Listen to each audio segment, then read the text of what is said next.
نحمدہ ونصلی ونسلم علی رسولہ الکریم اما بعد۔ یہ سوال کہ اللہ سبحانہ و تعالیٰ نے مردوں کا اور عورتوں کا چونکہ دائرہ کار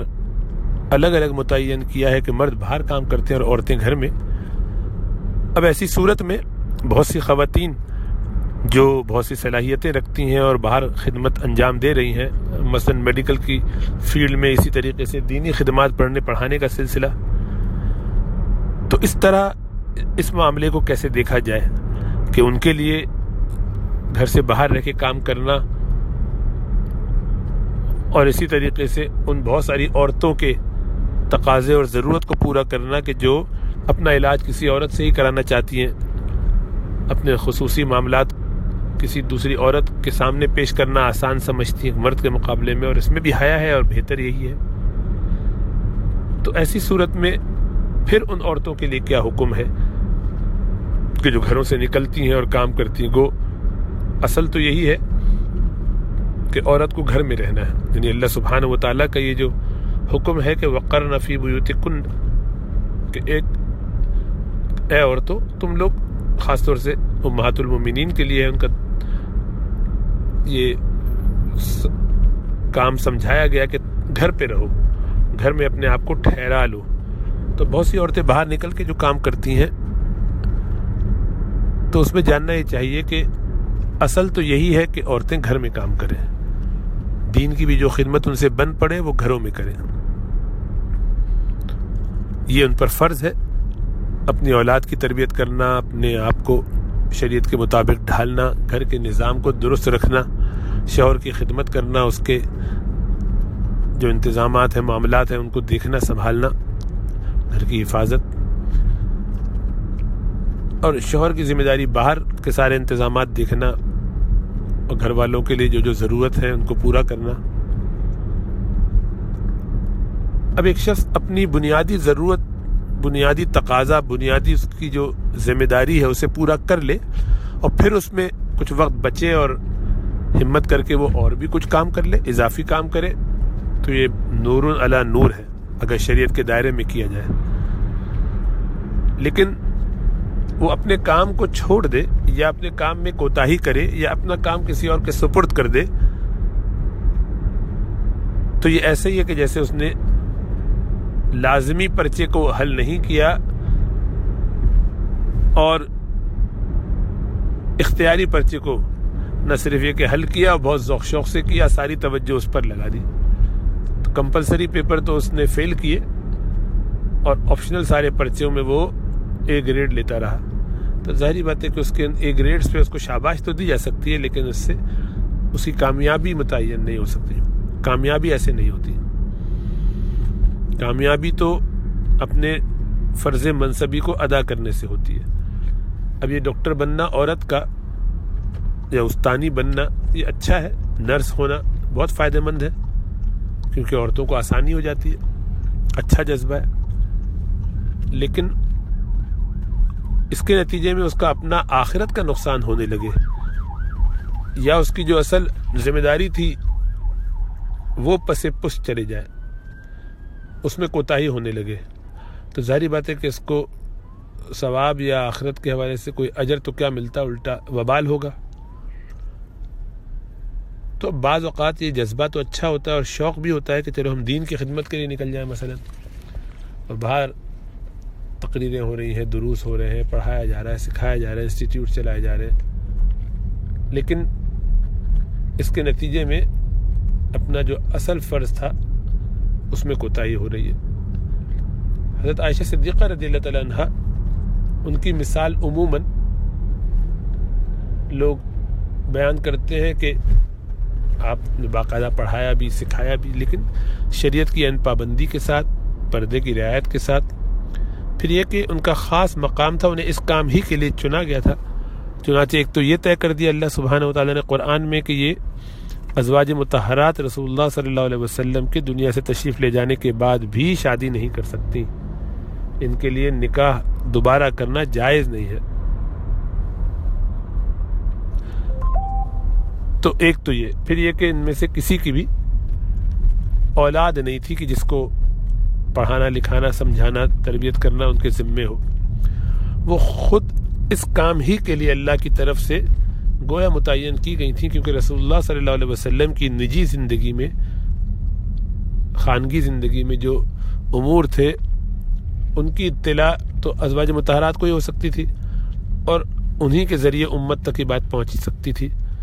چنانچہ مردوں نے باہر کی ذمہ داری سنبھالی، آپ کی تعلیمات کو سکھایا،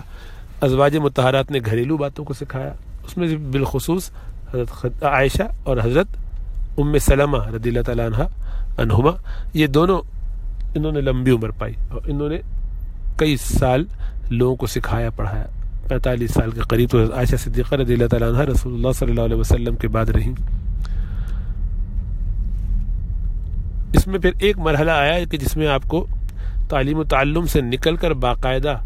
ایک مسلمانوں کے بڑے جھگڑے کو نمٹانے کے لیے گھر سے نکلنا پڑا، اس اجتہاد کی بنیاد پر کہ چلو اس طرح سے امت میں کچھ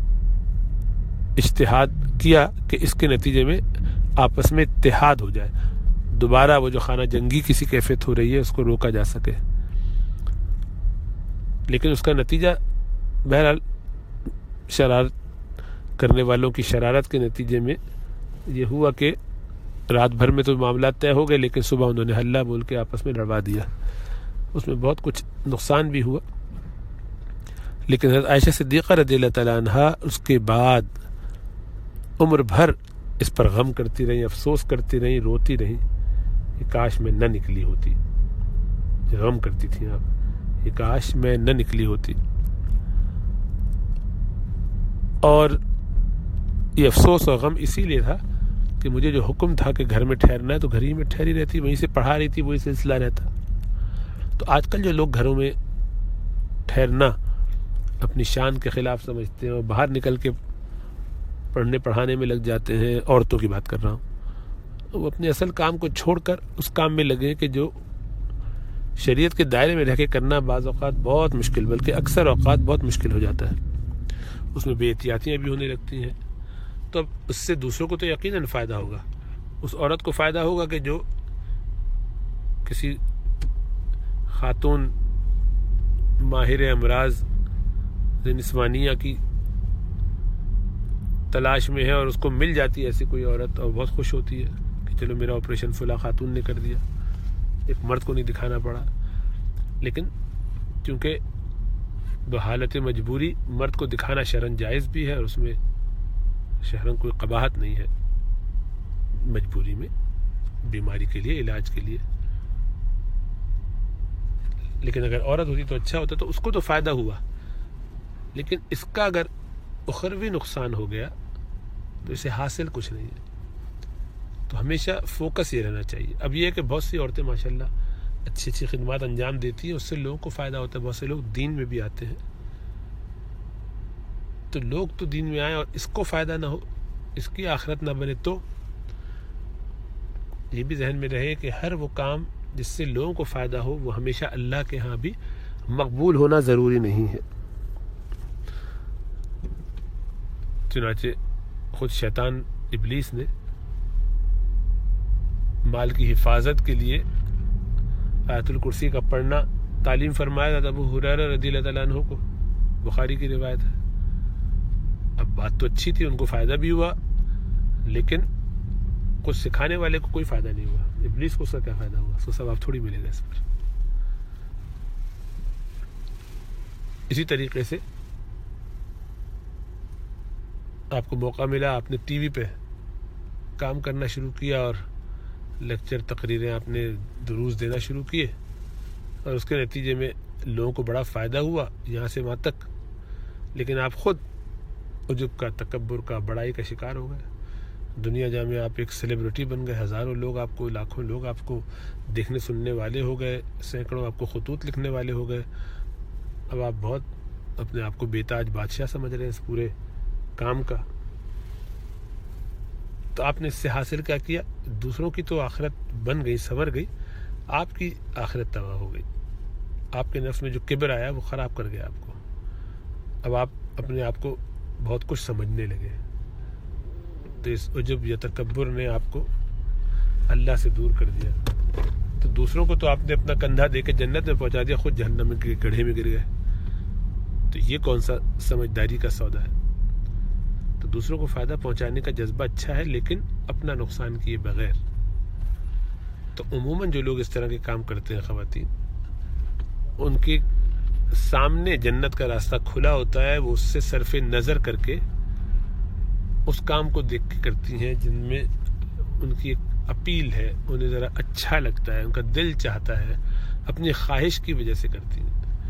اللہ کو راضی کرنے کے لیے کر رہی ہوتی تو انہیں اپنے گھر میں یا پڑوس میں رہنے والی، قریب میں رہنے والی بوڑھی ساس یا بیوہ نند کی خدمت میں بہت دل لگتا، لیکن وہاں تو وہ یہ کہہ کے جان چھڑا لیتی ہے کہ میری ذمہ داری نہیں. وہاں تو یہ کہہ کے اپنے آپ کو بچا لیتی ہے کہ یہ تو اچھے لوگ نہیں ہیں، خراب لوگ ہیں، ان کی تو بس خدمت کر کے میں نے دیکھ لیا، یہ ایسے لوگ نہیں کہ جن کے ساتھ اچھا معاملہ رکھا جائے، ان سے تو ملنا جلنا بھی ٹھیک نہیں، بلکہ شوہر کو بھی رکنا چاہیے اس سے نہ ملے،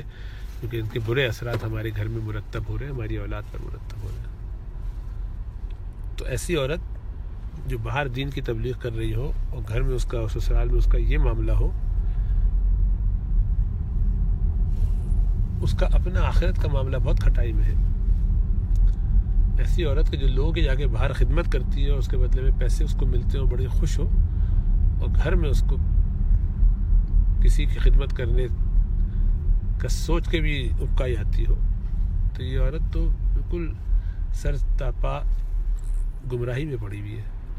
اس کو تو سمجھ میں نہیں آ رہا کہ اس کو جنت کا راستہ کہاں ملے گا اور کیسے ملے گا. یہ تو اپنی مرضی کے مطابق جہاں چاہ رہی کام کر رہی ہے. تو باہر کے کام تو اس لیے کیے جاتے ہیں کہ مزہ آتا ہے، پیسہ ملتا ہے یا نام ملتا ہے، شہرت یہ بھی بہت بڑی چیز ہے، خالی مال ہی نہیں، شہرت بھی بہت بڑی چیز ہے. اب ظاہری بات ہے کہ یہ تو ایک عمومی بات ہے، ایسے بہت سے استثناءات ہوں گے، اور دنیا میں ایسے بہت سے لوگ ہیں جنہوں نے بڑی بڑی خدمات انجام دی، ایسی بہت سی عورتیں جو آج بھی کر رہی ہوں گی دین کی خدمت، تو ان کے لیے انشاءاللہ تعالیٰ استثناء ہوگا، اور وہ ساری چیزیں بیلنس لے کے چلتی ہوں گی، گھر والوں کے بھی حقوق ادا کرتی ہوں گی، رشتہ داروں کی، سسرالیوں کے بھی، اپنے والدین کے ساتھ، اپنی اولاد کے ساتھ دنیا کی بھی خدمت کر رہی ہیں، دینی بھی. اس طرح اگر کوئی ڈاکٹر ہے تو اس فیلڈ میں بھی انشاءاللہ تعالیٰ ایسے بہت سے لوگ ہوں گے، ان کے ساتھ اللہ سبحانہ تعالیٰ اسی تلطف کا معاملہ فرمائے جیسا وہ کر رہی ہیں، محنت خدمت کر رہی ہیں، بہت اچھا، اللہ قبول فرمائے. لیکن ایسا عرض کیا کہ عموم یہ نہیں ہے، عام طور پر ایسا نہیں ہوتا، عام حالات میں یہ ممکن نہیں ہوتا اور مشکل ہوتا ہے، اور نفس کی شرارتیں ساتھ ساتھ چلتی رہتی ہیں، شیطان کھیلتا رہتا ہے اور ہمیں نقصان پہنچاتا رہتا ہے. ہم یہی سمجھتے رہ جاتے ہیں کہ ہم تو بڑی آخرت کی فکر کے ساتھ چل رہے تھے، یہ کیا ہو گیا، تو وہاں پتہ چلے گا. افرس تحت رجلک ام حمار، کہ جب غبار چھٹے گا تو اندازہ ہوگا، واضح، بالکل واضح ہو جائے گا. سوف ترى اذا انکشف الغبار افرس تحت رجلک ام حمار، یہ گھر جب ہٹے گی تو پتہ چل جائے گا کہ جس کو آپ عالیشان گھوڑا، عربی النسل بڑا گھوڑا سمجھ رہے تھے، وہ اصل میں گدھا نکلا جس پہ آپ سوار تھے. تو کل قیامت میں یہ پتہ چلے، اس لیے پہلے آنکھیں کھل جانی چاہیے اور پہلے اپنے معاملات سنبھال لینے چاہیے. تو باہر کام کرنا جو لوگ کر رہی ہیں، جو خواتین خاص طور سے کر رہی ہیں، ان کو اللہ سبحانہ تعالیٰ کی ذات سے امید ہے کہ توفیق ہوئی ہے اور اچھے طریقے سے کر رہی ہیں، اخلاص کے ساتھ اپنی ساری ذمہ داریوں کو پورا کرتے ہوئے. اگر ایسا نہیں ہے اور یہ شوقیہ باہر کے کام میں زیادہ مزہ آتا ہے، نام ہے، نمود ہے، دنیا ہمارے ساتھ ہے، یار یہ بھی سمجھ میں آ رہا ہے کہ اس سے ہم دین کی بڑی خدمت کر رہے ہیں، لیکن جو لازمی پرچہ تھا اس میں فیل ہے، تو انہیں بھی کچھ حاصل نہیں ہوگا، نقصان زیادہ ہوگا. اس لیے بہت اس میں ہوش و حواس میں رہ کے کام کرنا پڑتا ہے. ہر وہ چیز جس سے دوسروں کو فائدہ ہو وہ ہمیشہ مفید نہیں ہوتی. اللہ ہمیں سمجھ اور شعور عطا فرمائے. اللہ کے رسول صلی اللہ علیہ وسلم کی ایک حدیث ہے، آپ نے فرمایا کہ اللہ سبحانہ و تعالی بعض اوقات ایک رجل فاجر فاسق انسان سے بھی دین کی خدمت کا کام لے لیتے ہیں. ان اللہ یؤید ھذا الدین، کہ اللہ سبحانہ وتعالیٰ تائید فرما دیتے ہیں اس دین کی برجل فاسق و فاجر، او کما قال علیہ الصلوۃ والسلام. تو آپ یہ دیکھ لیجئے کہ جس سے فائدہ ہو رہا ہے وہ اگر فاسق و فاجر ہے، شریعت کی پابندی پوری نہیں ہو رہی ہے، تو لوگوں کو تو ہو جائے گا فائدہ، اس کو کچھ فائدہ نہیں ہوگا، یہ چراغ تو ہے اندھیرے والی کیفیت ہوگی۔ اللہ ہمیں اس سے بچائے، اور اپنے کابرین بڑے علماء اساتذہ کے ساتھ، شیوخ مشائخ کے ساتھ جوڑ کے ان کی سرپرستی میں چلنے والا بنائے۔